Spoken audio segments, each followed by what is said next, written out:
Please मला माफ कर पारू. पारू तू तिथे का आली होतीस हे मी न जाणून घेताच तुझ्यावर ओरडलो, रागावलो, तुला वाटेल ते बोललो.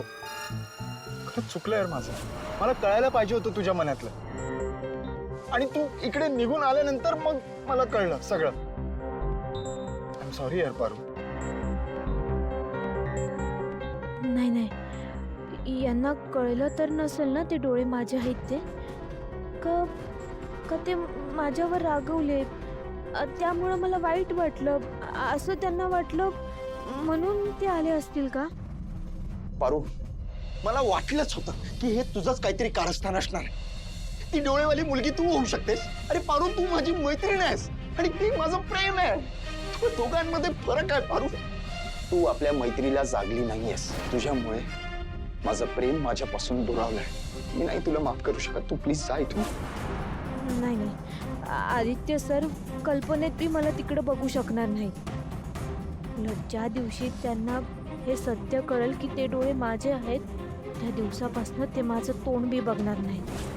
नाही नाही नाही, देवीही त्यांना बोलल्या असतील जाऊन पारूला घेऊन ये म्हणून, म्हणून ते इकडे आले असतील.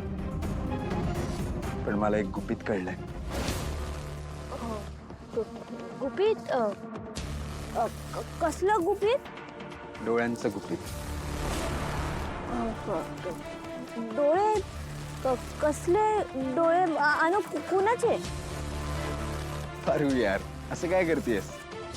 मला कळलं, त्या काजळाच्या लोगोवर जे डोळे आहेत ते तुझेच आहेत.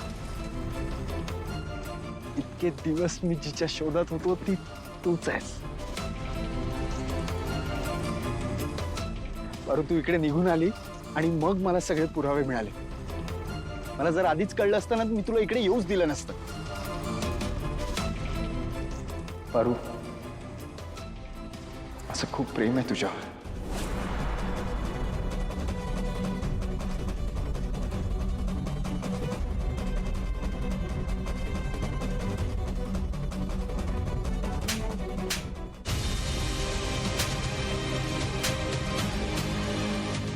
प्रेम करता? लाज तरी वाटते का तुम्हाला प्रेम म्हणायला? आदित्य सर, आपल्या मैत्रीच्या नात्याला पट्ट्या लावलंय तुम्ही. सर, तुम्ही असा विचार करता, मी स्वप्नात सुद्धा विचार केला नव्हता ह्या गोष्टीचा. अहो, तुम्हाला कळत नाही का तुम्ही मालक तर मी नोकर आहे? आदित्य सर, नाही नाही, मला एक सांगा ना तुम्ही,